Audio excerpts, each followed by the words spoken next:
Student, आप सभी का स्वागत है आपके अपने YouTube चैनल हार्ड कंसेप्ट पर। आज का जो टॉपिक है वो है टॉर्सन इक्वेशन। ठीक है, टॉर्सन इक्वेशन क्या है उसको देखेंगे और इसमें जितने टाइप के न्यूमेरिकल बनेंगे सारे सॉल्व कर लेंगे, इसलिए वीडियो को लास्ट तक जरूर देखना। ठीक है, देखो टॉर्सन इक्वेशन क्या होती है। T upon I P equal to tau upon are equal to C theta upon l. Very very important. ठीक है, अब देखते हैं इसकी टर्मिनोलॉजी। ठीक है, वेयर T क्या है, T is the torque, IP क्या है, polar movement of inertia. IP कहीं कहीं जे भी लिखा मिलेगा, इसको जे से डिनोट भी करते हैं। तो पोलर मूवमेंट ऑफ इनर्शिया को आईपी से भी डिनोट करते हैं और जे से भी डिनोट करते हैं। टाउ क्या है, शियर स्ट्रेस है। आर क्या है, रेडियस ऑफ सर्कुलर शाफ्ट।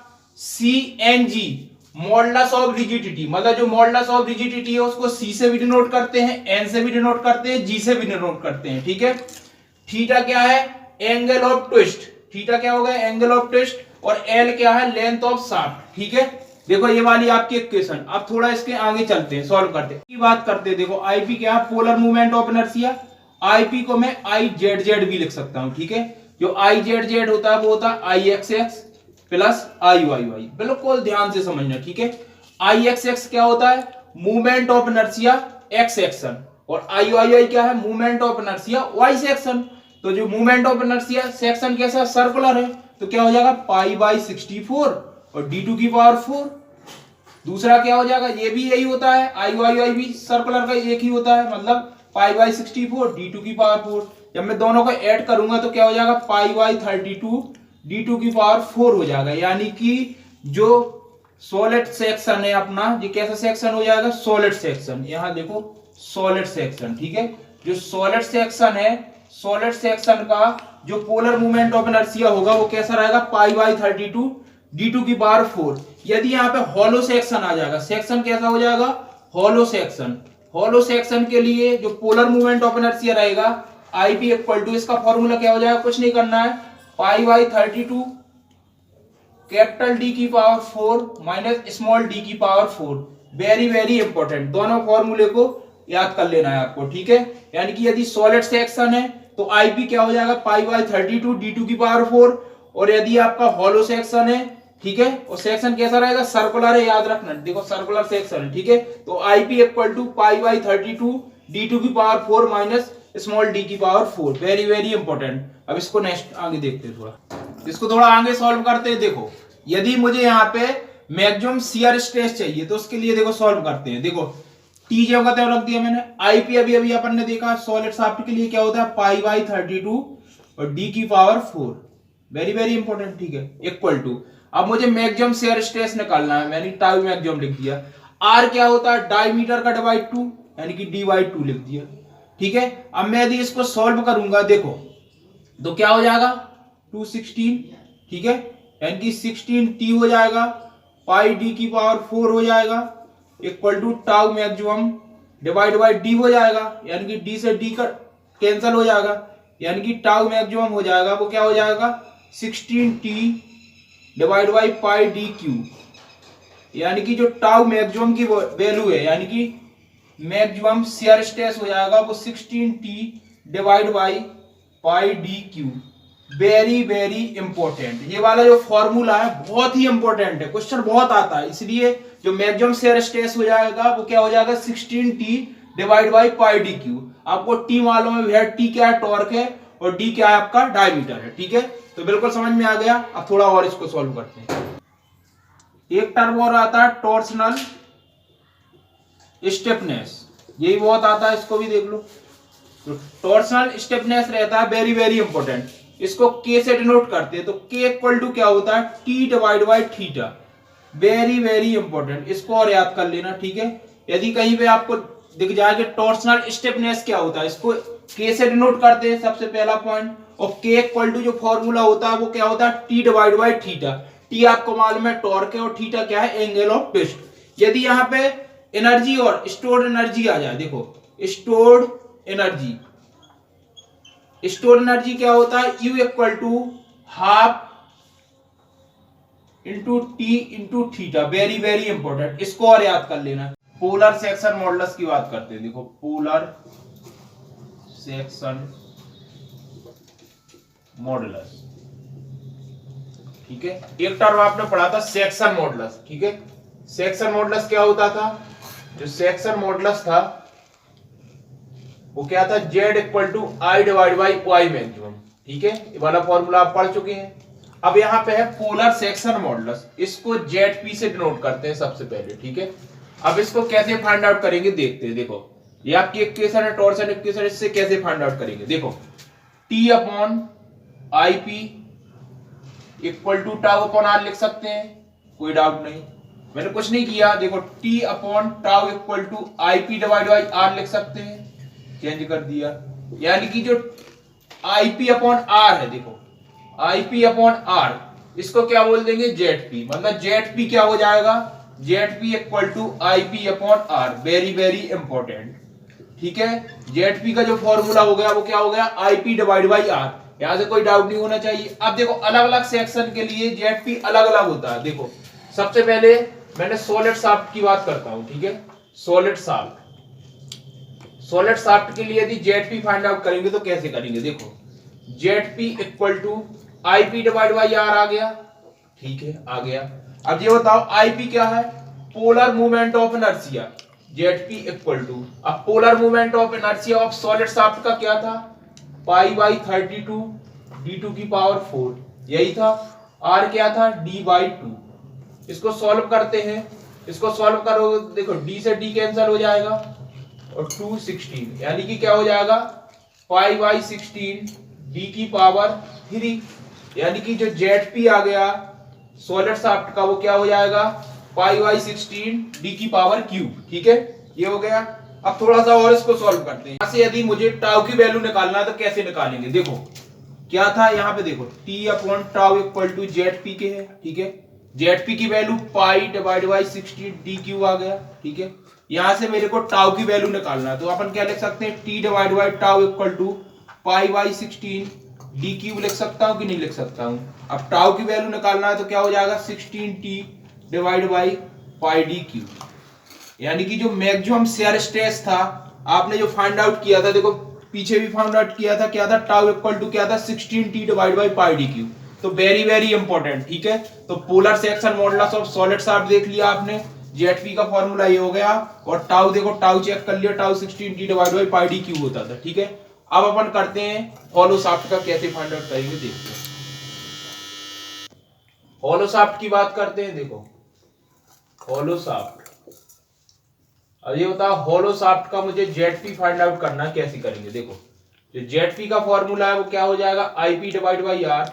अब ये बताओ polar movement of inertia of hollow shaft क्या था? जेड इक्वल टू, देखो आईपी के वैल्यू रखते हैं, पाई बाई 32 क्या था? d2 की पावर 4 माइनस स्मॉल d की पावर 4, और r की वैल्यू क्या हो जाती थी?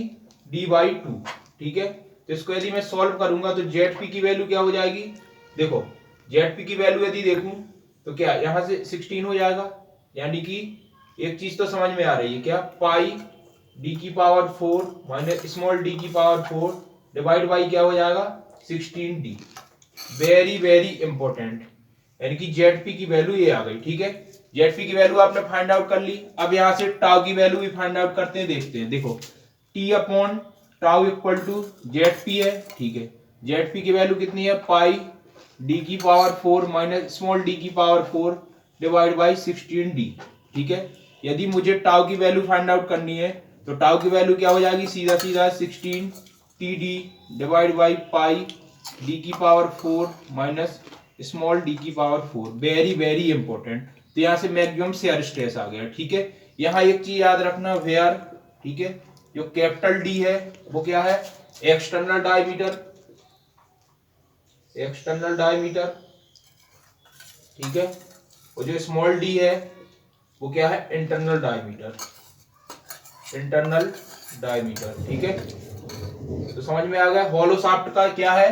कैपिटल डी क्या है? एक्सटर्नल डायमीटर है, स्मॉल डी क्या है? Internal diameter.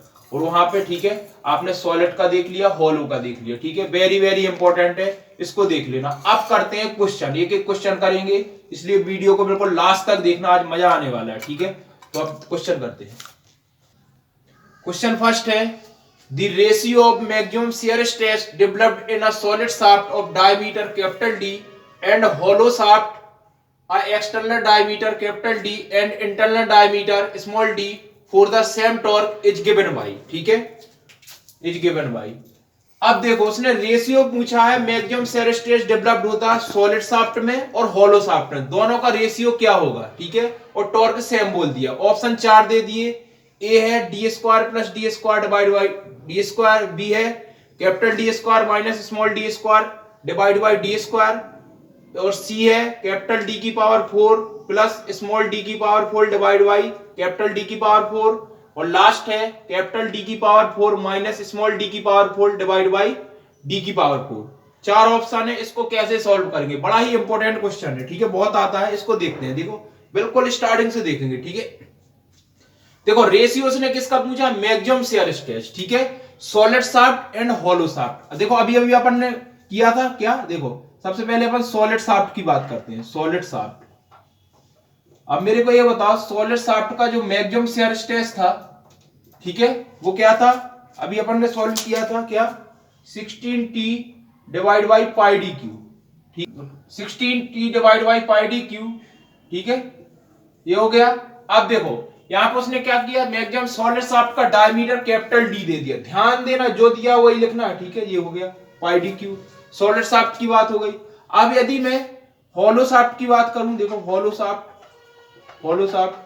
तो हॉलो शाफ्ट के लिए जो मैक्सिमम शेयर स्ट्रेस था वो क्या था, 16TD divide by pi D की पावर 4 माइनस स्मॉल डी की पावर 4। देखो एक्सटर्नल उसने कैपिटल डी दिया, इंटरनल ये हो गया, ठीक है। अब दोनों का रेशियो उसने पूछा, दोनों का रेशियो देख लो, दोनों का रेशियो तो डिवाइड कर देंगे कि नहीं कर देंगे, इसको मान लो ये 1 हो गया, ये 2 हो गया, यानी कि tau maximum 1 divide by tau maximum 2, ठीक है, इक्वल टू। अब देखो यहां पे मैं लिख दिया 16t divide by pi D Q divide by, और यहां क्या लिख दिया 16td divide by pi D की पावर 4 माइनस स्मॉल डी की पावर 4। अब देखो उसमें क्या टॉर्क सेम है, तो टॉर्क सेम है यानी कि टॉर्क तो कैंसिल हो जाएगा, ठीक है। देखो पाई से पाई कैंसिल हो जाएगा, 16 से 16, यानी इसका जो रेशियो आएगा वो क्या हो जाएगा, डी की पावर 4 माइनस स्मॉल डी की पावर 4, ठीक है। अब देखो ये दोनों मल्टीप्लाई हो जाएगा डी की पावर 4, यानी जो रेशियो आ गया वो क्या हो गया, डी की पावर 4 माइनस स्मॉल डी की power 4 divide by capital D की पावर 4। ऑप्शन चेक कर लो, ए तो है नहीं, B C D, D is the correct answer. तो वेरी वेरी इंपॉर्टेंट इस टाइप का क्वेश्चन आते हैं, ठीक है। अभी अपन ने सॉलिड शाफ्ट हॉलो शाफ्ट का देखो ये वाला अपन ने फॉर्मूला ड्राइव किया था, वही फॉर्मूला डायरेक्ट दोनों को रेशियो कर दो, आंसर आ जाएगा, ठीक है। नेक्स्ट देखते हैं, क्वेश्चन सेकंड है, two shafts of different diameter D1 and D2 are made from same material and are of same length under the action of same torque, the ratio of strain energy, ठीक है। उसने क्या पूछा, strain energy। इस type के question बड़े ध्यान से पढ़ा करो, ठीक है, देखने में बहुत टफ होते हैं लेकिन होते बहुत इजी हैं, ठीक है। देखो स्ट्रेन एनर्जी उसने पूछा, रेशियो, ठीक है, उसने सब कुछ सेम दे दिया लेकिन डायमीटर डिफरेंट दे दिया, बस ओनली डायमीटर की बात करेंगे, आंसर आ जाएगा, ठीक है। देखो स्ट्रेन एनर्जी सॉल्व करते हैं। देखो स्ट्रेन एनर्जी का फॉर्मूला आपने पढ़ा था, U equal to half T into theta, very very important, ये वाला अपन ने पढ़ा था, ठीक है। अब जो आपकी टॉर्सन इक्वेशन है वो क्या थी, T upon I P equal to tau upon are equal to C theta upon L होती है, इक्वेशन हो गई। अब मेरे को एक चीज बताओ, यदि मुझे यहां से थीटा की वैल्यू फाइंड आउट करनी है तो क्या कर दूंगा, T upon I P equal to C theta upon L, यानी कि यदि यहां से थीटा की वैल्यू फाइंड आउट करेंगे तो क्या हो जाएगा, टी एल अपॉन, देखो टी एल हो जाएगा, यहां सी आई पी हो जाएगा इक्वल टू थीटा, ये लिख सकता हूं। यानी कि यहां से यदि मैं देखो U equal to half T into theta की वैल्यू क्या लिख सकता हूं, T L upon C I P, यानी कि जब आपने इसको सॉल्व किया तो half T square L divide by क्या हो जाएगा, C I P. Very very important, मतलब जो यू का फॉर्मूला हो जाएगा वो क्या हो जाएगा, T square L upon 2 C I P. Very very important है, मतलब स्ट्रेन एनर्जी इस फॉर्म में आ गई।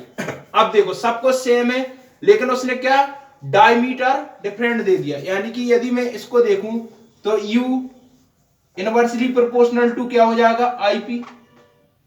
ये चीज समझ में आ गई, यानी कि बाकी तो सब सेम है, आईपी की बात करते हैं, ठीक है। आईपी की बात करते हैं तो देखो अब आंसर कैसे आता है, देखते हैं। ठीक है, अपॉन आईपी, मतलब जो स्ट्रेन एनर्जी है वो पोलर मूवमेंट ऑफ इनर्शिया के इनवर्सली प्रोपोर्शनल है।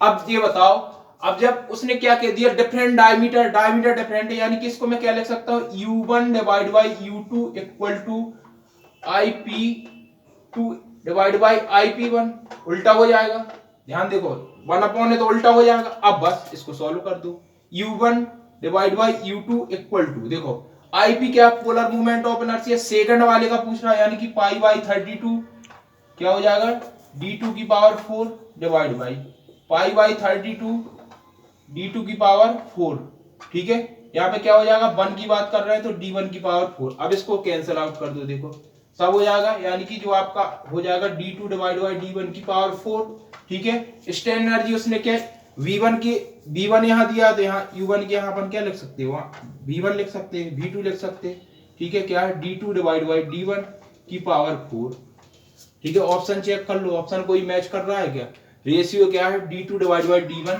की पावर 4। अब बताओ कितना सिंपल क्वेश्चन बन गया, कुछ नहीं करना, देखो ये तो ड्राइव किया, यानी कि आपके माइंड में फिट हो गया कि जो स्ट्रेन एनर्जी है वो inversely proportional to IP.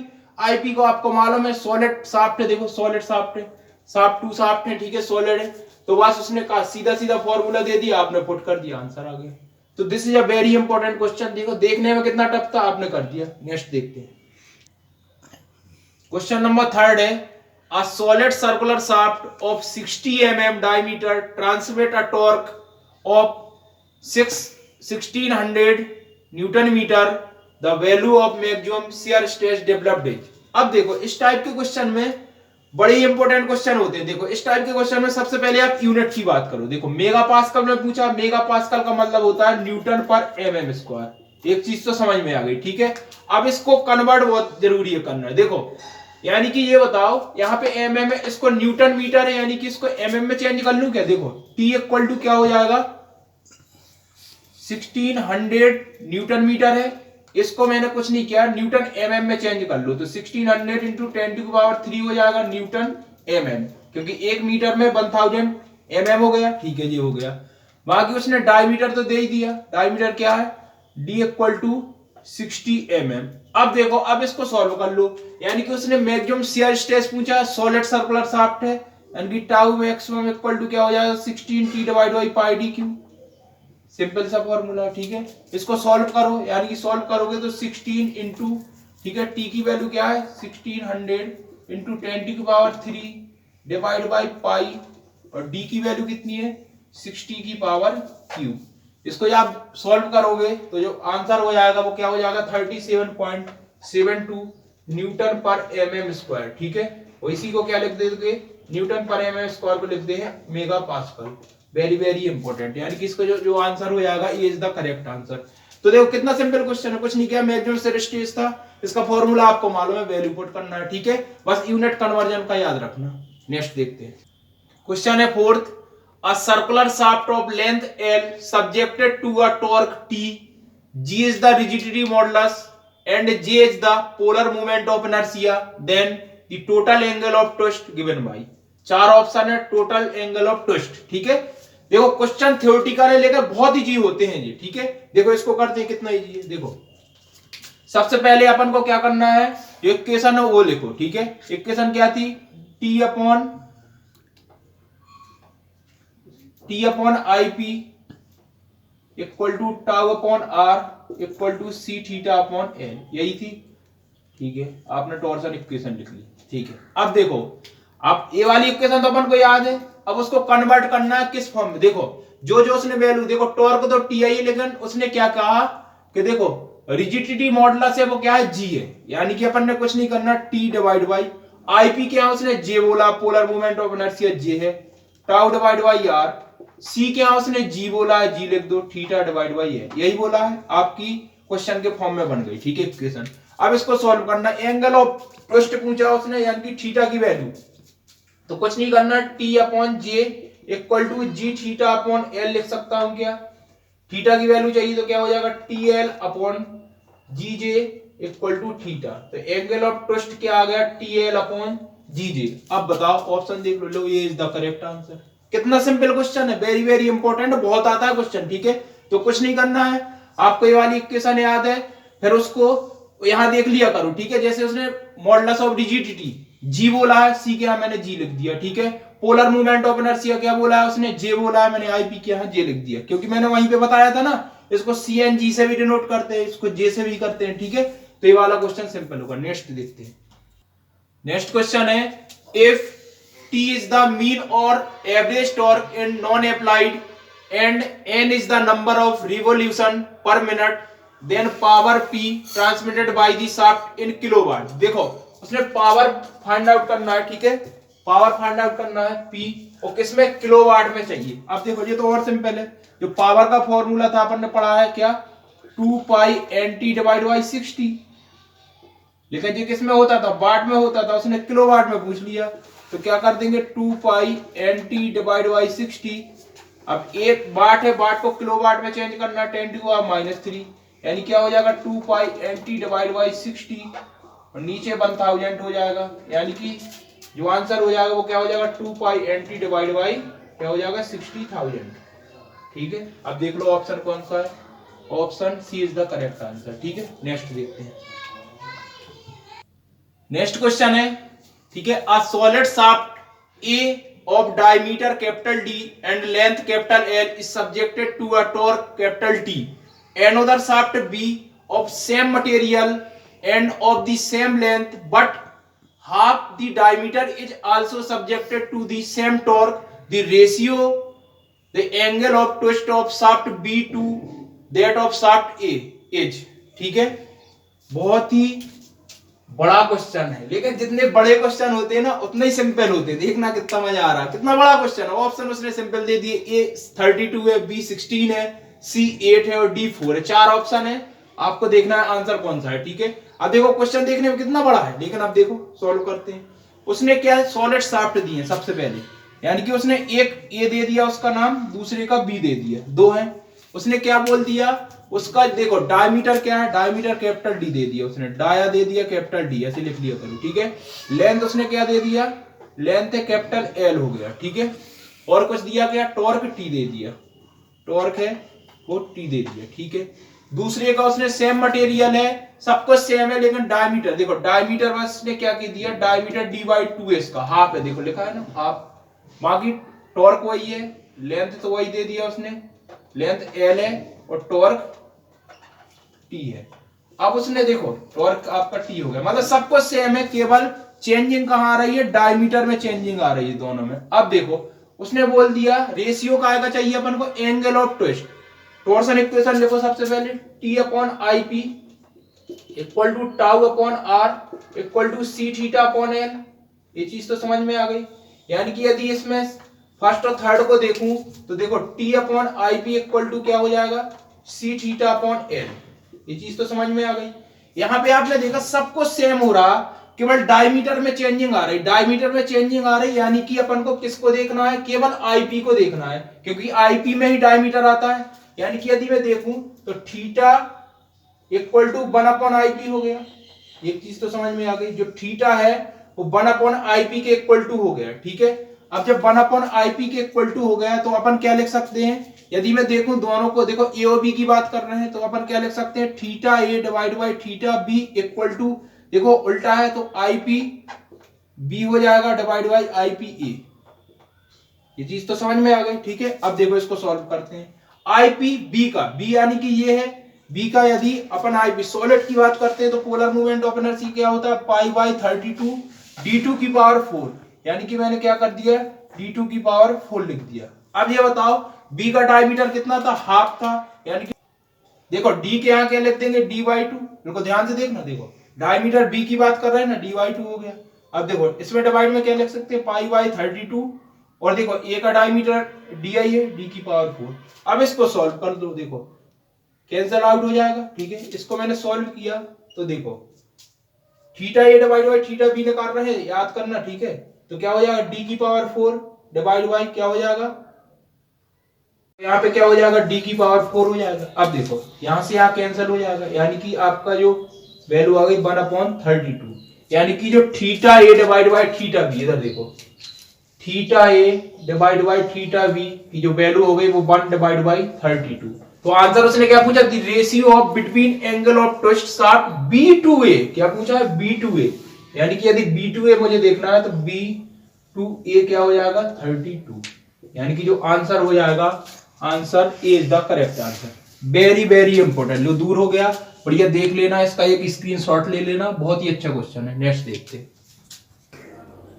Next है two solid shaft A and B, ठीक है, ए एंड बी दो सॉलिड शाफ्ट है, are made of the same material, the shaft A is of 50 mm dia, ठीक है, ए का जो डायमीटर है वो 50 mm है, and shaft B is 100 mm dia, मतलब जो बी का डायमीटर है वो कितना है 100 mm है, the strength of shaft B is of that of shaft A, मतलब B is of that of shaft A, ठीक है, स्ट्रेंथ आपको फाइंड आउट करनी है। अब देखो ये वाला भी क्वेश्चन है, ए में क्या है 1 हाफ, बी में क्या है डबल, सी में क्या है 4 टाइम्स और डी में क्या है 8 टाइम्स, ठीक है, बी टू ए देखना है। अब देखो ऐसे क्वेश्चन को करने के लिए क्या करेंगे, कुछ नहीं करना, देखो आपको तो वही है T upon I P equal to tau upon are equal to C theta upon L. तो एक चीज यहां देखो कि अपन ने T upon tau equal to I P upon R था, यानी कि यहां इसको जेड पी लिखते थे, यानी कि एक चीज समझ में आ गई कि tau T equal to tau into Z P हो गया, ठीक है, जेड पी हो गया, एक चीज तो ये समझ में आ गई, यानी कि यहां आपको एक समझ में आ रही है कि जो टॉर्क है वो torque is directly proportional to Z P आ रहा है। यदि मुझे जेड पी की वैल्यू आ जाए तो स्ट्रेंथ आप निकाल सकते हो, ठीक है, तो जेड पी आप सॉलिड के लिए आपने जो क्वेश्चन था वो क्या था पाई डी क्यू डिवाइड बाई 16, अभी आपने सॉल्व किया था, सॉलिड शाफ्ट के लिए यही था, सॉलिड शाफ्ट की बात ही कर रहा है, यानी कि अपन यदि देखें तो T A divide by T B equal to अपन Z P A divide by Z P भी लिख सकते हैं, ऐसा तो लिख सकते हो, कोई डाउट नहीं होना चाहिए, ठीक है। अब जेड पी ए, अब देखो यहाँ पे यदि मैं देखूं तो यहाँ क्या लिख सकता हूँ पाई बाई 16, यहाँ क्या लिख डी ए क्यू, ठीक है, यहाँ क्या हो जाएगा पाई बाई 16 डीवी क्यू, ठीक है, ये हो गया। अब देखो इससे एक कैंसिल हो जाएगा, कैंसिल हो गया, यानी कि आपको ये देखो ये समझ में आ रहा है ना, ये तो जेड पी है, ठीक है। अब देखो यहाँ पे क्या हो जाएगा T A divide by T B equal to, ठीक है, आप क्या लिख सकते हो D A divide by D B का क्यूब, ऐसा तो लिख सकते हो, एक चीज तो समझ में आ गई। अब बताओ डी ए का डायमीटर कितना है, ए का था 50, इसका कितना है 100 का क्यूब, यानी कि इसको कैंसिल आउट करोगे 1/2 हो जाएगा, यानी क्या हो जाएगा 1/8। तो उसने स्ट्रेंथ क्या पूछा B2A, मतलब अपन क्या लिख सकते हैं TB divide by TA equal to क्या है 8, यानी कि जो आपका स्ट्रेंथ हो जाएगा वो 8 टाइम्स हो जाएगा। D is the correct answer, ठीक है, D is the correct answer, very very important, ठीक है, ये हो गया। अब इसका लास्ट क्वेश्चन देखते हैं, चलो क्वेश्चन देखते हैं।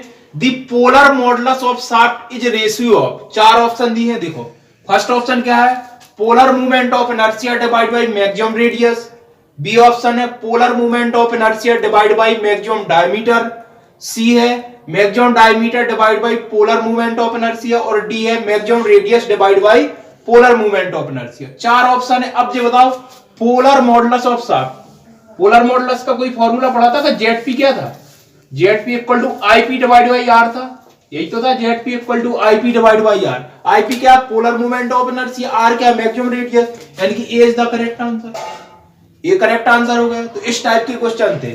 तो आप देखो अपन लोगों ने आज की जो क्लास में पूरा देखो, आपने जो भी डेरिवेशन था वो देख लिया, डेरिवेशन, ठीक है, एक एक चीज देख लिया आपने, और बाकी उसके जितने क्वेश्चन थे, ठीक है, जितने भी क्वेश्चन थे टॉर्सन इक्वेशन के जितने सारे क्वेश्चन थे सब अपन ने सॉल्व कर लिए, ठीक है। इसलिए इस वीडियो को देखो बिल्कुल ध्यान से देखना, एक बार देखना, 2 बार देखना, जितने बार चाहो जितने बार देखना, ठीक है, और उसको नोट कर लेना, ठीक है। आपकी 2 वीडियो देखो, पहले मैंने बेंडिंग बताया था, बेंडिंग इक्वेशन वाला, देखो बेंडिंग इक्वेशन वाला हो गया, ये टॉर्सन इक्वेशन वाला हो गया, ठीक है। 2 वीडियो वेरी वेरी इंपॉर्टेंट हो गए, दोनों वीडियो को, ठीक है, दोनों वीडियो को कुछ नहीं करना, बढ़िया से नोट कर लेना, ठीक है, उसके क्वेश्चन पे ट्रेस कर लेना, ठीक है, और जाके आप प्रीवियस ईयर खोलना और आप देखना इस टाइप के क्वेश्चन आते हैं कि नहीं आते हैं, ठीक है। फिर आप कमेंट सेक्शन में बताना कि सर आप जो पढ़ाते हो वाकई में आता है कि नहीं आता है, ठीक है। मैं जितना भी पढ़ा रहा हूं सब कंपटीशन एग्जाम में आता है, कभी एनालिसिस करना, ठीक है, उसमें देखना।